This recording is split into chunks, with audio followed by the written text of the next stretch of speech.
Welcome to this episode of our program Daily Debate. As usual, we will be discussing an important file. Today we'll be speaking, or rather we'll be following up on the developments of the presidential initiative Decent Life, this human-centered development project, which is promising projects in different sectors aiming at developing services and living standards at all the countryside of Egypt and Egypt rural area at large. This initiative was endorsed by President Abdel Fattah al-Sisi, and its main objective was to improve the quality of life in urban and rural communities, and is really an unprecedented initiative to develop the Egyptian countryside. Targets around, or we're speaking now about the first phase, because the second phase will be initiated or would start by January 2023. But throughout this phase of the initiative, it had targeted 4,500 villages in 20 provinces through the investment of around 700 billion pounds. It covers around 60% of Egypt's population who live in the villages across the country and benefit from this project. The aim of this project has several axes and goals.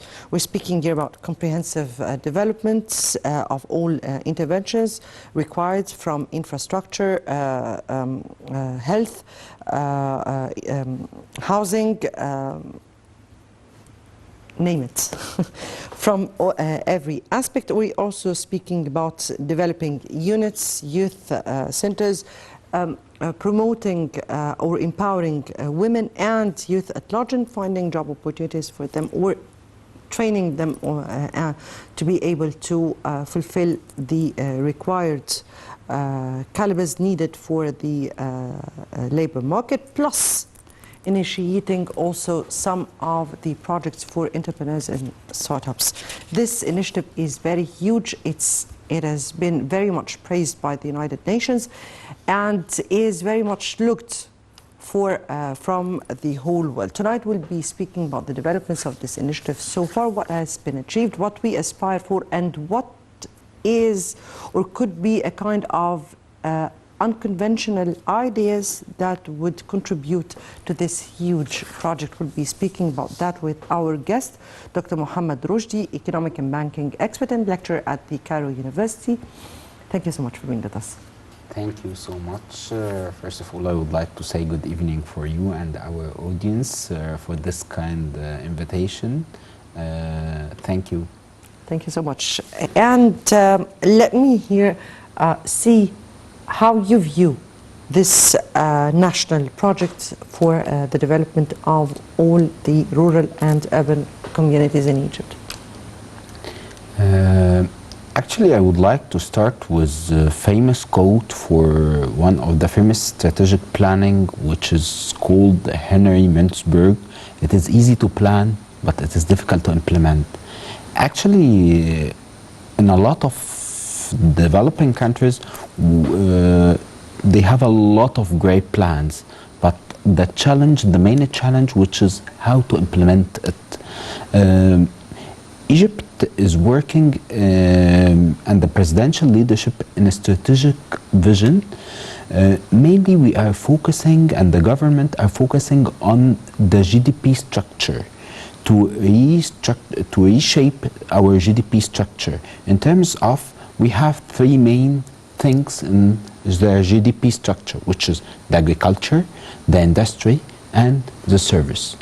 And currently, the presidential leadership is putting great weight, or we can say it loudly, they are focusing on enhancing the service part, which has a great added value to our economy, through creating a lot of mega projects. One of those mega projects, the first one, which is the administrative capital, the new airport aviation, the nuclear plant, the solar plant, CPS, a lot of great initiatives. Those great initiatives those are not the initiatives, those are projects. Mainly and they are projects, mega projects that contribute to the whole economic Yes. Egyptian economy. Yes. Yes, please. And this is those mega projects will positively impact our economy and aligned with our vision for 2030 vision, which is mainly focusing on a lot of things, which is quality of life, equality and inclusion, robust economy, knowledge and innovation, in addition to sustainable environment, governance, peace and security, and leading stature, in addition to a lot of things. Currently, Egypt is focusing on a lot of things.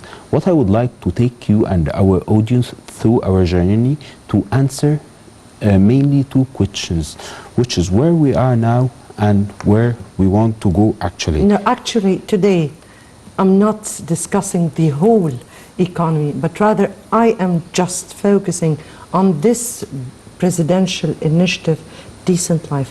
Why Decent Life? Because it's a very comprehensive, integrated plan for the rural and the urban communities in Egypt, which has not been taken care of for a long period of time. So we're not speaking about what really contributes to our economy, because yes, it has its way of contribution. But this social, economic initiative or integrated initiative, and how far it has reached or how it is trying to reach our, as you said, respectively, 2030 vision for sustainable development. Actually, the government is focusing on rural areas. Let me quote you, and it comes to top of my mind the strategic initiatives for housing, the mega project for housing, for example, in Sinai and rural areas, in addition to increasing the universities, the number of universities in Sinai, Galala, a lot of initiatives. Those initiatives positively impact us and helped us to link rural areas to, let me say it, to Egypt closely, to Cairo and Central Egypt actually, because we faced a lot of problems that for a long time, that we have remote areas that are not linked to Egypt closely. We are focusing, the government is focusing to increase the mega projects, to enhance the agriculture actually, in addition to one of the strategic, I would love to say, to mix between initiatives and mega projects. Why I would like to mix between them? Actually, because those initiatives will not be able to introduced without mega projects. For example, the government focused on Daba nuclear power plant project, which cost around 29 billion as far as I recall, in addition to the concentrated solar power CSP, which cost $1.2 billion.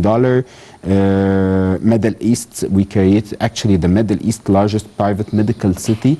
Those initiatives focused to help us to develop our country. This is in addition to that the government is focusing on low and low income people through one of through one of the most strategic initiatives, which is Takaful and Karama. Actually, it helped the budget of Takaful and Karama cash transfer program has hit, as far as I recall, 25 yes, billion. Indeed. Takaful and Karama, or Solidarity and Dignity here, initiative, it is very much part and partial of this great Haya Karima, or decent life. And today we are just focusing on this part, because actually to speak about the whole economy or the Egyptian economy, it would need several ours, and we cannot we can divide it into different sectors.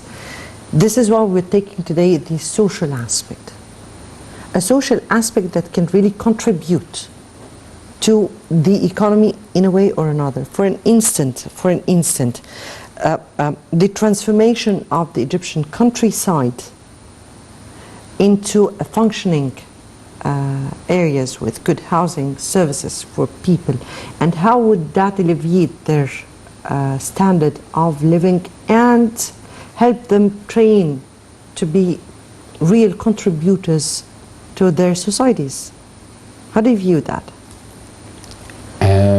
Actually, it started with a lot of things, which mainly, in my humble opinion, two main things that I would like to focus on, which is the education part and the health part. Indeed. In my humble opinion, if you would like to build a country, you have to focus on those two things, which is the education and the health.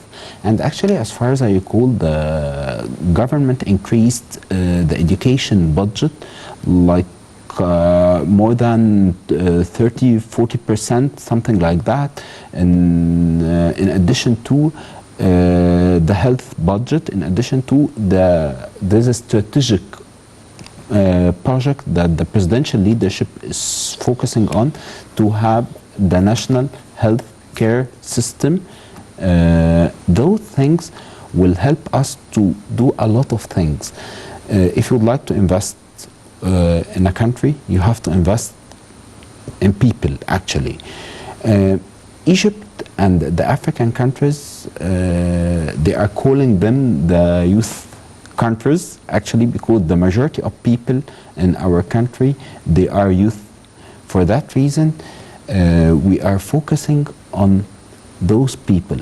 And if we go in parallel to focus on this segment, large segment, you can possibly see the impact of education and health and get more FDI to the country, and this will help us to increase the unemployment rate. As far as I recall, in 2013, the unemployment rate, which was like 13.5%, nowadays it reached 7.5%. This is due to what? This is due to one of the most strategic initiatives to focus on improving the manpower skills, the Egyptian manpower skills, through training, through education, and enhancing the health of the Egyptian nation, especially in rural areas. And in addition to give them the space or the programs that help them to create their own projects, SMEs, like the great initiatives for SMEs, and this is one of the most important things that the country is focusing on. For this reason, the country, all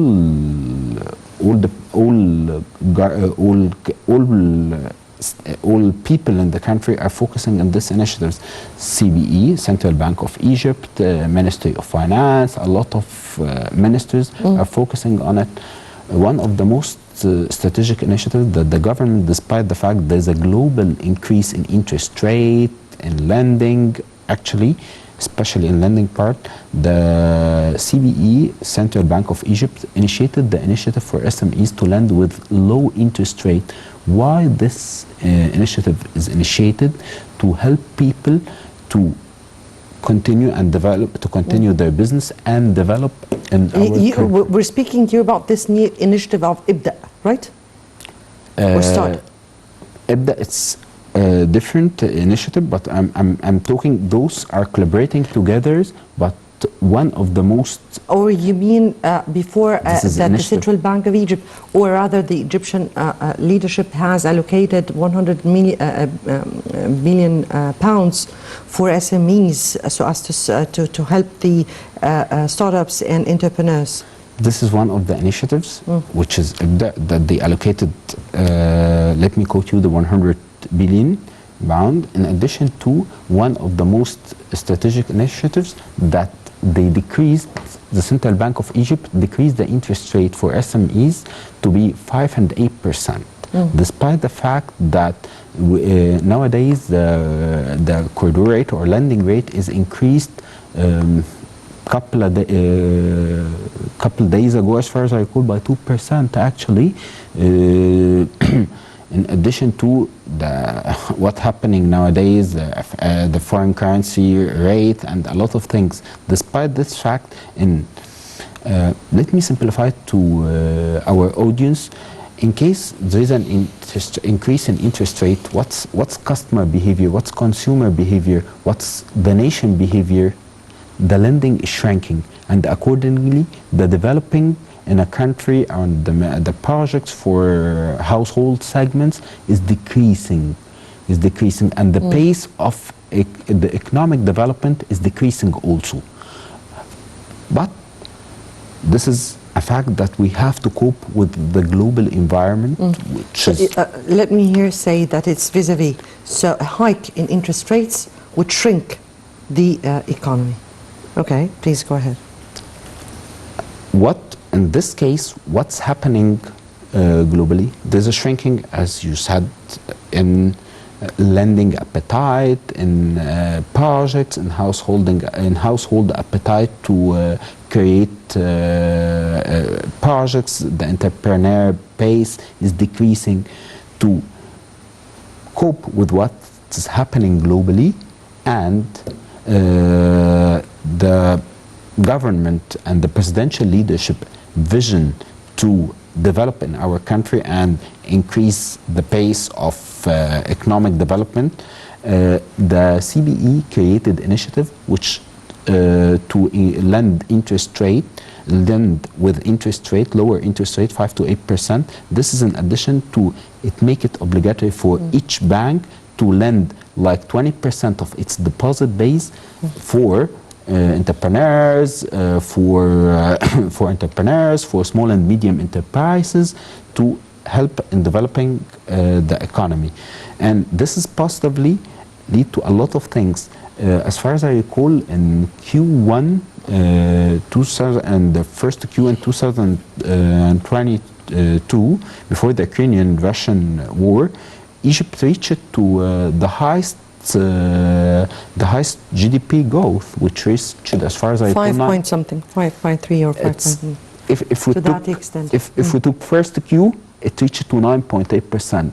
But due to the Kenyan and Russian war, actually, it was supposed, or it was predicted that it would reach to such an increase if we were going ahead with no, of course, pandemic and no war that has reflected on the whole world. But unfortunately, it returned back to 2.39. But at least we are in stable territory, according to some of the world financial agencies. Stable territory so far. Actually, it is expected to reach, as you said, to reach. Ministry of Finance announced 1 week ago it will reach 6.6%, something like that. The GDP growth, and this expectation, global expectation to reach what you said, the figure that you said. But currently, due to a lot of initiatives that the government is focusing on, first of them, the initiative to increase the exports to reach non-petroleum exports to reach $100 billion in the coming 3 years, one of the most initiatives, and this will be supported with what? With the CBE initiatives, the initiatives, and a lot of initiatives. This is in addition. So here, let me say that decent life that we are speaking about tonight is a really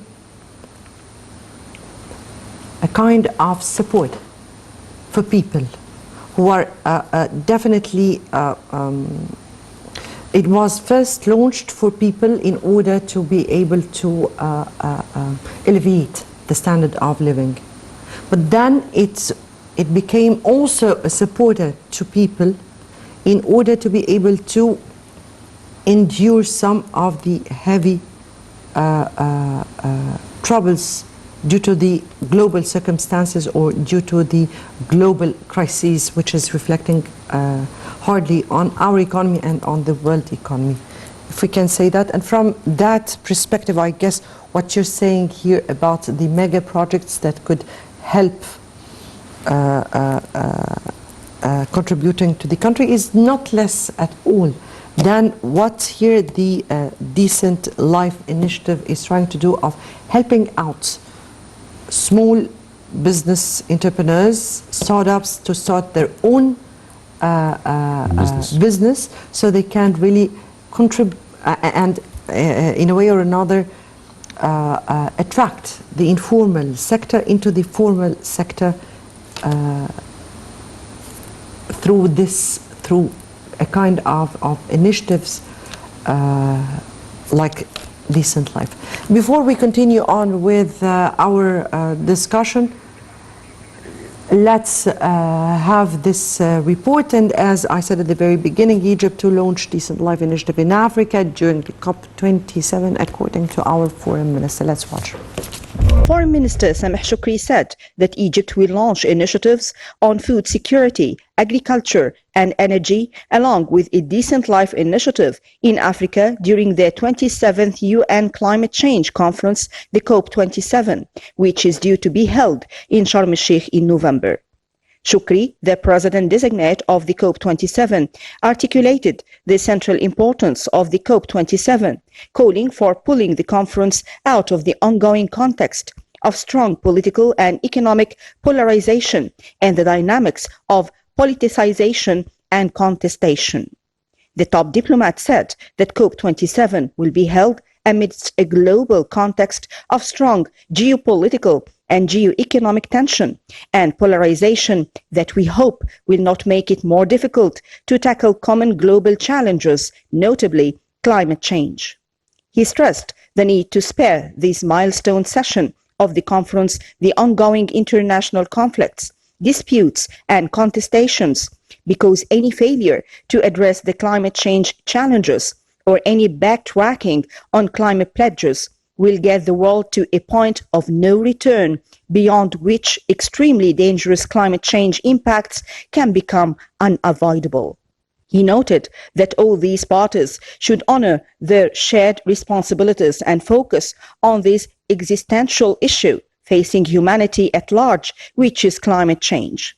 He urged the parties participating in the climate summit to realize that all possible efforts must be made to pull the conference out of the ongoing context of strong political and economic polarization and the dynamics of politicization and contestation. Shoukry said the COP27 focuses on a set of key climate-related issues, primarily emissions reduction, adaptation to the negative effects of climate change, financing, and the issue of losses and damages. He asserted that there is a consensus that tackling these key issues hinges on the ability of the international community to deal with the challenges of climate change and to work on building confidence among all parties, developed and developing countries, to provide the necessary resources so that the concerned countries can assume their responsibility toward a fair, sustainable transition from dependence on fossil fuels to the new and renewable energy, and embark on a path of negotiation and consultation on the issue of losses and damages. The Egyptian presidency, he continued, is working to provide a favorable ecosystem to encourage all parties concerned to reach a consensus and to make concessions that ultimately serve the collective interest to realize the aspired goal. Throughout 2022, we have been working to encourage the world countries to increase their voluntary national commitments in the context of reducing emissions, as well as to emphasize the importance of adaptation and expressed hopes there will be consensus and clear political will that leads to the achievement of this common goal. Right, welcome back, and back to you, Dr. Roshdi, and we were speaking about the decent life and right, We'll get back to what we were speaking about. And another aim was to achieve development integrated to become an important and vital way of supporting the national industry. How do you think the initiative has helped? What kind of help where the youngsters and startups and entrepreneurs were provided with in order to be able to start contributing to the economy, particularly in the industry, which we are in dire need for?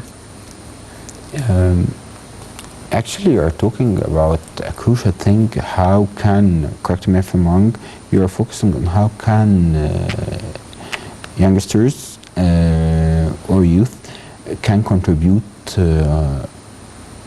on those initiatives? No, what I meant, maybe I did not clarify. I'm speaking about Haya Karima, or decent life. And part of that was a kind of training courses and facilities given through banks and through other funds and financial institutions to youth and women at the same time, so they can start their own business. So what I was asking about, what were those, or what exactly, or how exactly the initiative was in support of what we are speaking about here? Actually, one of the strategic initiatives for this, or the strategic goals for this goal for this initiative for Takaful and Karma is to empower youth and women. Indeed. This is a crucial thing, and how to do it in an efficient way, this is the challenge.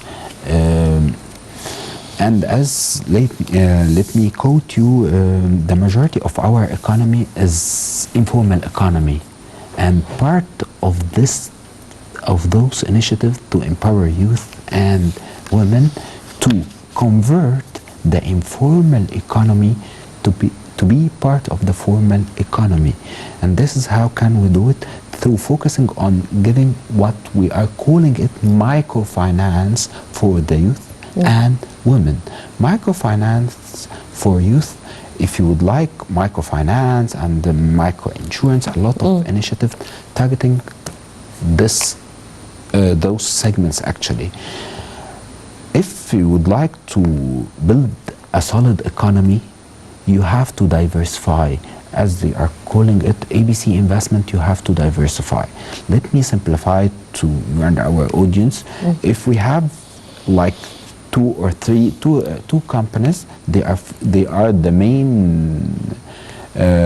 main contributor for our economy. If one of them is defaulted, what will happen? We will lose like 50% of our economy.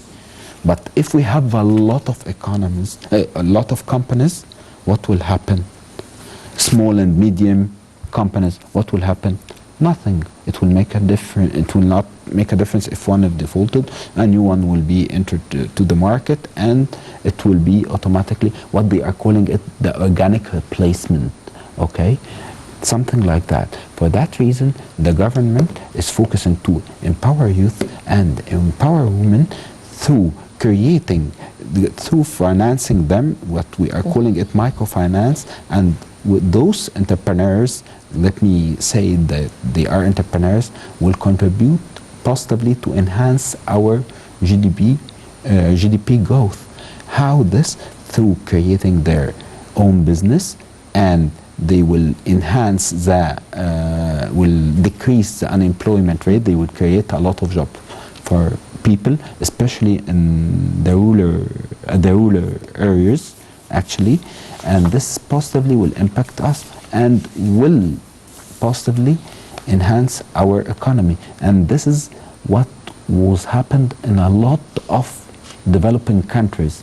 Nowadays we are trying to do the best practice globally to focus on household segment, especially focusing youth and women empowerment, those segments will possibly impact the economy. Yes. So before we continue on with our discussion, and let me here take the Haya Karima targets over $35 billion investments in 4,500 villages in Egypt. Let's watch. In a meeting with the U.S. Congress delegation who were in an official visit to Egypt, members of the cabinet said that presidential initiative of Decent Life targets the development of more than 4,500 villages across Egypt at a total cost of over 700 billion Egyptian pounds. They revealed that Decent Life also offers jobs in local communities to ensure sustainable development as well as provide a permanent source of income for villages' residents. Under the initiative, investments are injected into human capital through education production of new schools and the development of existing schools. Spokesperson of the cabinet highlighted the initiative covers infrastructure projects to enhance the quality of life for nearly 60 million citizens in rural areas. For his part, head of Cabinet's Information and Decision and Support Center, the ISDC, said that Decent Life mainly contributes to fulfilling the objectives of the economic development strategy adopted by the Egyptian government. He added that this comes in line with the government's efforts to attract investments from the private sector, which is a priority for Egypt in the meantime. During the meeting, the U.S. Congress delegation praised the role played by the Decent Life initiative in developing the Egyptian countryside, particularly in the sectors of education, healthcare, family development, and vocational training. Egypt's Decent Life initiative has upheld the rights of the poor and marginalized, ensuring that they are not left behind, while also respecting gender equality in its bid to develop the country's poorest and most deprived villages. Its goals are in line with the UN's 17 Sustainable Development Goals, focus on alleviating poverty, eradicating hunger, providing good health care and education, and providing drinking water and sanitation services. The initiative is also being implemented with the aim of economic empowerment and job creation by small and medium-sized enterprises. The second phase, due to begin in January 2023, is projected to serve 52 centers in 20 governorates, including for the first time 30 villages from the coastal governorate of Marsa Matruh. Right, welcome back. And as we have seen this report, a great project, Decent Life, a manifestation of cooperation between all state bodies. Back to you, Dr. Roshdi, and as we've seen in the report, it's a very huge project indeed, and it is a collaboration between all state bodies. We're speaking here about the ministries, we're speaking here about the state bodies, we're speaking about the private sector, and even the NGOs were involved. So here I want to ask you two things. How do you see the achievements of such a collaboration of on the ground of what we have been seeing of achievements of this initiative, and how important the country is putting the role that is played by the private sector and NGOs, of course? Actually, I believe that for the first time, I believe there is a great harmony between private sector, NGOs, Ministry of Finance, Ministry of Solidarity, the government, a lot of stakeholders. They are working together to focus on enhancing the life standards for the Egyptian people or Egyptian citizen. This is an addition. It goes with one of our main objectives in 2030 vision, actually, which is sustainability, sustainable financing, sustainable economy, and to have one of the most important things, to have a green also economy. And the government actually is pushing and encouraging people to have a sustainable economy, and they are giving a lot of incentives actually for people who are using renewable energy. They are focusing on giving them a lot of incentives, tax waiver, a lot of things. And in my humble opinion, one of those strategic initiatives, in addition to a lot of initiatives that working together, like CBE initiatives for lending SMEs, initiative for the entrepreneurs, in addition to the government initiative to bring FDI, 40 billion FDI in the coming 4 years, in addition to increasing the petroleum exports to reach $100 billion in the coming 3 years. Those things will positively help us to enhance our GDP, in addition to enhancing the life standard for the Egyptian citizen, and this is one of the most strategic and important goals for our 2030 vision. Of course, it's 2030 for sustainable development. President Sisi has repeatedly linked the launch of a Decent Life initiative to the birth of the new republic. And indeed, it is, because it should be taking people to alleviate their lives, promote their living standards and all this. How do you define the new republic in or under such an umbrella?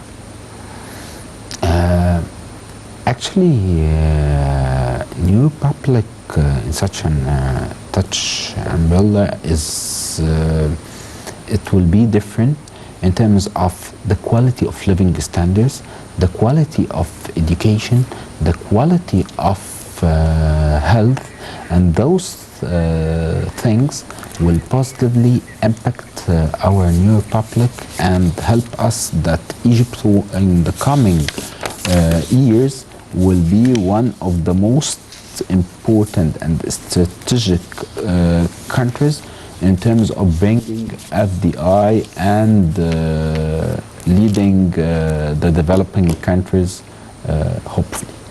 Yes, hopefully. And we are all in hope for bringing to our country all, or because Egypt has everything. Indeed. Dr. Mohamed Roshdi, economic and banking expert, lecturer at the Cairo University, we thank you so much for being with us tonight. And I guess that takes us to the end of this episode. And I guess that's the weekend. So have a nice weekend and good night.